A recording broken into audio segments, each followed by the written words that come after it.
اب اگلی آیت میں اللہ تعالیٰ کی ایک خاص خوبی کا ذکر ہو رہا ہے، اس کی خاص صفت کا۔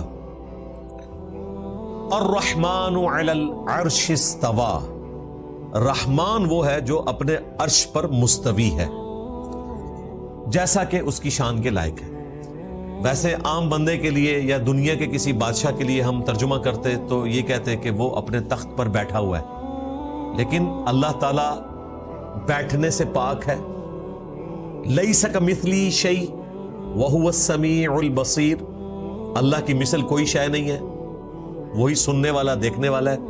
لہٰذا ہم اللہ تعالیٰ کے لیے یوں بھی مثال بیان نہیں کر سکتے کہ اللہ تعالیٰ اپنے تخت حکومت پہ اس طرح بیٹھا ہوا ہے جس طرح ایک بادشاہ اپنی کرسی پہ بیٹھتا ہے، یہ مثال آپ بیان نہیں کر سکتے۔ الرحمن علی العرش استوى، رحمان اپنے عرش پر مستوی ہوا جیسا کہ اس کی شان کے لائق ہے۔ اچھا، اعلیٰ حضرت احمد صاحب بریلوی صاحب نے یہی ترجمہ کیا ہے، رحمان اپنے عرش پر مستوی ہوا بریکٹ میں جیسا کہ اس کی شان کے لائق ہے۔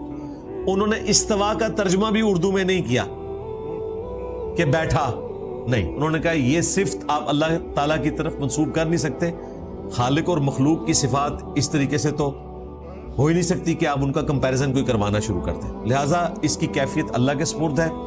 یہ متشابہات میں سے ہیں جو سورہ آل عمران کی آیت نمبر 7 میں آیا کہ قرآن حکیم کی آیات کی دو اقسام ہیں، ایک ہے محکمات جن میں اللہ تعالیٰ نے حکم بیان کیا۔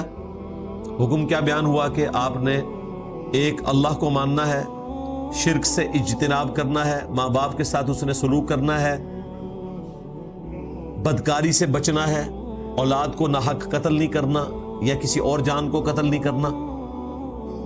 یہ سارے احکامات ہیں جو بالکل واضح ہیں اور یہی ام الکتاب ہے۔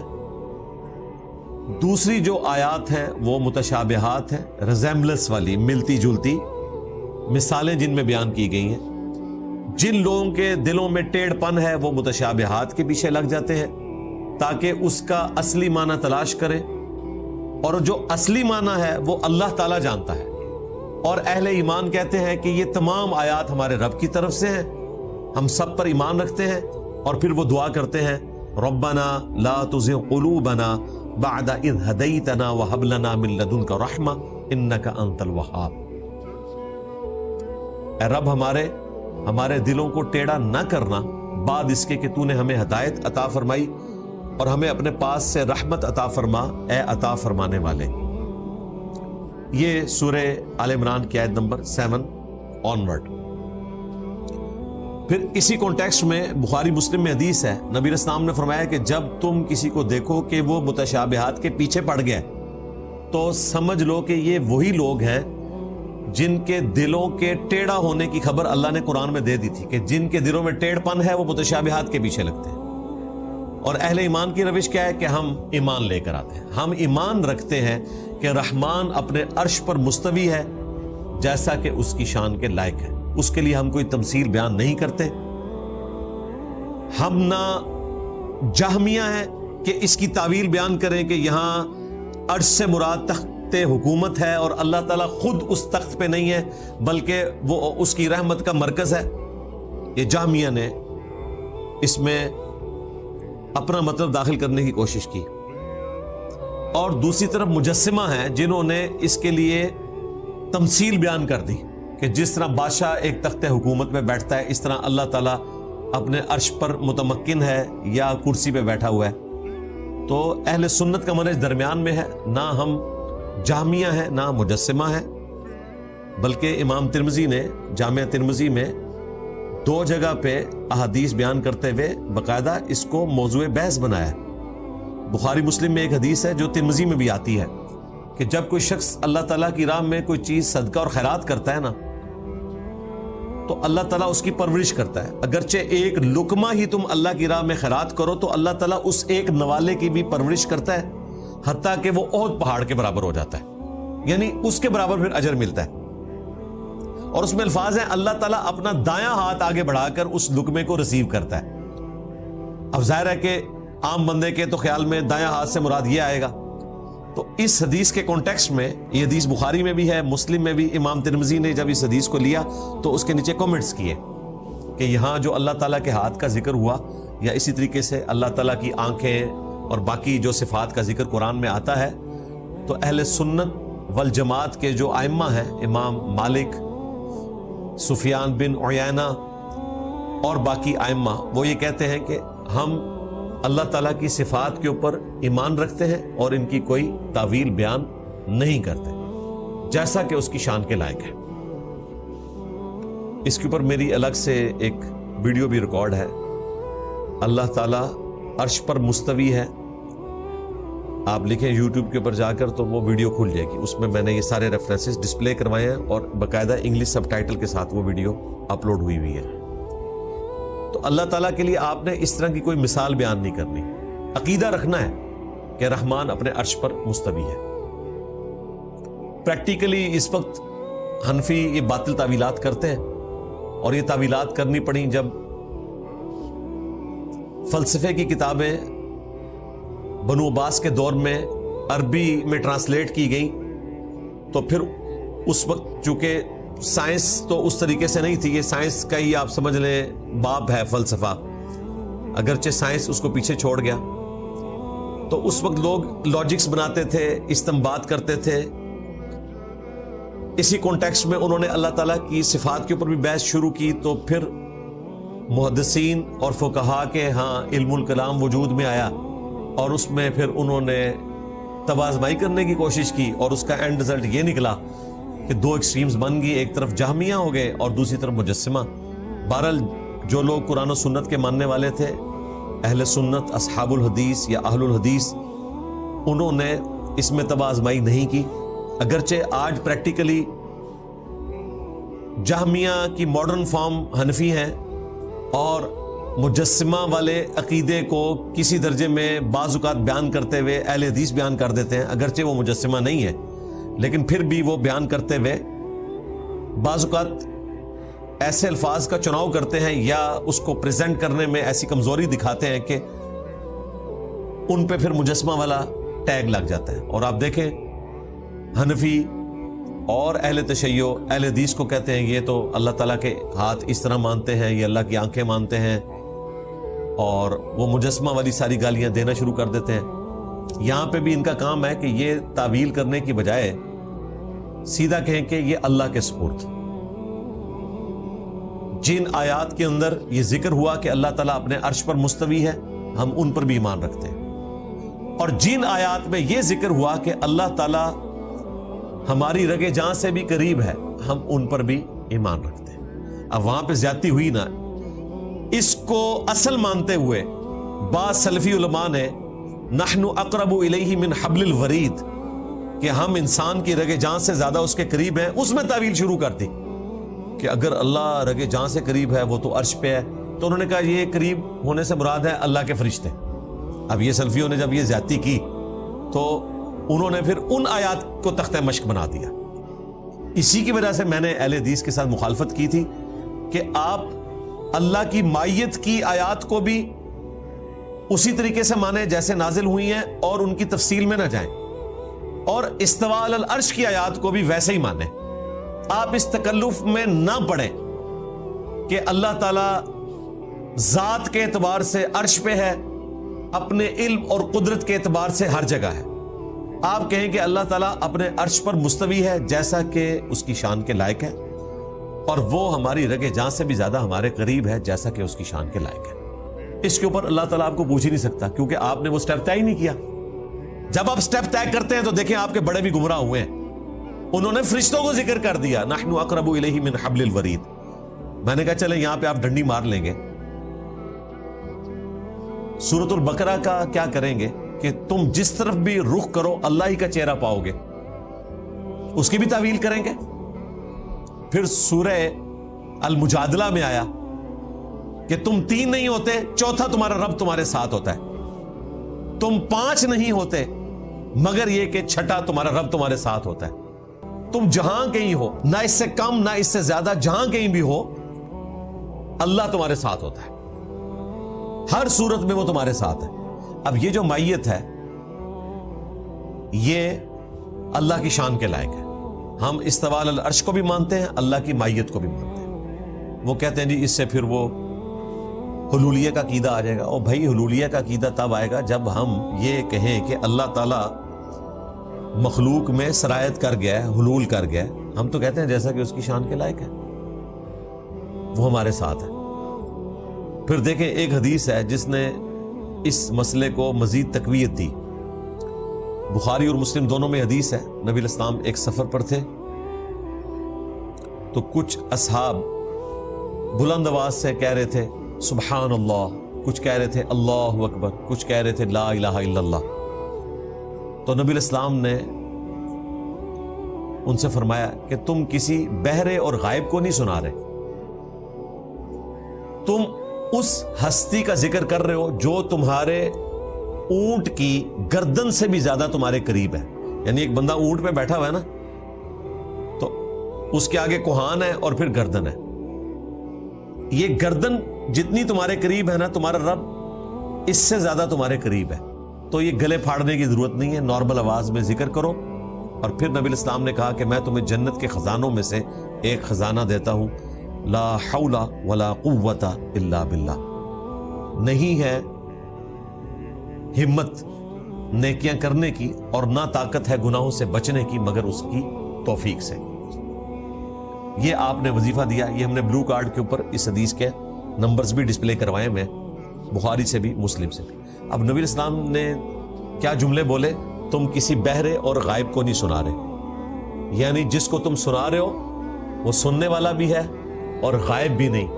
جو غائب نہ ہو وہ موجود ہوتا ہے جیسا کہ اس کی شان کے لائق ہے. حاضر کا لفظ میں اس لیے استعمال نہیں کرتا, حاضر تو ہم اپنے رب کے سامنے, ہمارا رب تو ہمارے سامنے حاضر نہیں ہے. دیکھیں ان کو حاضر لفظ بھی نہیں سمجھ آیا, اعلیٰ حضرت بھی حاضر و ناظر ترجمہ کرتے رہے.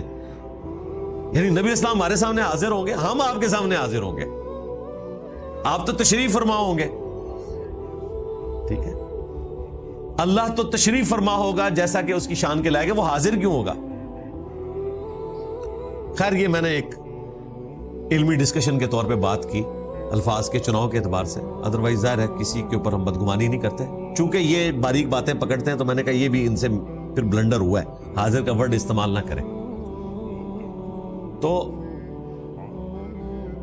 اللہ تبارک و تعالی اپنے عرش پر ہے جیسا کہ اس کی شان کے لائق ہے, اور وہ ہماری رگ جان سے بھی زیادہ قریب ہے جیسا کہ اس کی شان کے لائق ہے. نبی علیہ السلام نے کہا وہ تمہاری سواری کی گردن سے بھی زیادہ تمہارے قریب ہے اور تم کسی بہرے اور غائب کو نہیں سنا رہے. یعنی وہ سننے والا ہے اور وہاں سے غائب بھی نہیں ہے. اور مثال بھی فزیکلی دی کہ سواری کی گردن سے بھی زیادہ قریب ہے جیسا کہ اس کی شان کے لائق ہے. بعض لوگ سلف میں سے بھی اور آج کے سلفی علماء میں سے بھی انہوں نے یہ تعویل کی کہ یہ قربت سے مراد علم ہے. ہمارے جو استاد ہیں غامدی صاحب وہ بھی یہی تعویل کرتے ہیں کہ یہ قریب ہونے سے مراد اللہ تعالیٰ کا علم ہے, اس کی قدرت ہے. ہم کہتے ہیں کہ ہر وہ چیز ہے ہمارے قریب جو اس کے شان شان ہے. اس کی تفصیل میں جانے کی ضرورت نہیں, کیونکہ اگر تفصیل میں جائیں گے تو دوسری طرف حنفی بھی اپنی ضد میں آتے ہیں. وہ کہتے ہیں پھر جب آپ رحمان کو عرش پہ مان رہے ہیں تو آپ محدود مان رہے ہیں کہ عرش پہ ادھر کوئی نہیں ہے. پھر یہ کہتے ہیں یہ آپ نے رزلٹ کیوں نکالا؟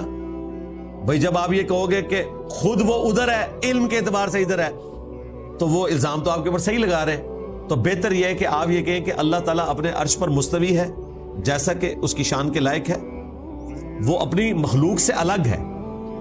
اگر کوئی کہے جی یہاں پہ اللہ ہے انگلی رکھ کے, ہم کہیں گے اللہ تعالیٰ ہر جگہ ہے جیسا کہ اس کی شان کے لائق ہے. یہ بولنا ضروری ہے, ورنہ ہماؤس پینتھیزم حلول کا عقیدہ اسے تقویت ملتی ہے کہ جی ہر جگہ ہے تو پھر ہمارے اندر بھی موجود ہے, پھر خدا میں اور مخلوق میں کوئی فرق ہی نہیں ہے. حالانکہ توحید کا مطلب ہے خالق کو مخلوق سے الگ کرنا ہے, قدیم کو حادث سے الگ کرنا ہے. اللہ قدیم ہے ہمیشہ سے, ہم حادث ہیں. تو مخلوق اور خالق کا فرق رکھنا ہے. بہتر یہ ہے کہ ان آیات پر ہم ایمان رکھیں اور ان کی تفسیرات اللہ کے سپرد کریں. اس حوالے سے جو سلفی علماء ہیں عرب کے, انہوں نے تباہ آزمائی کی, لیکن وہاں پر ہی ایک عربی جو مفتی اعظم گزرے بن باز کے بعد,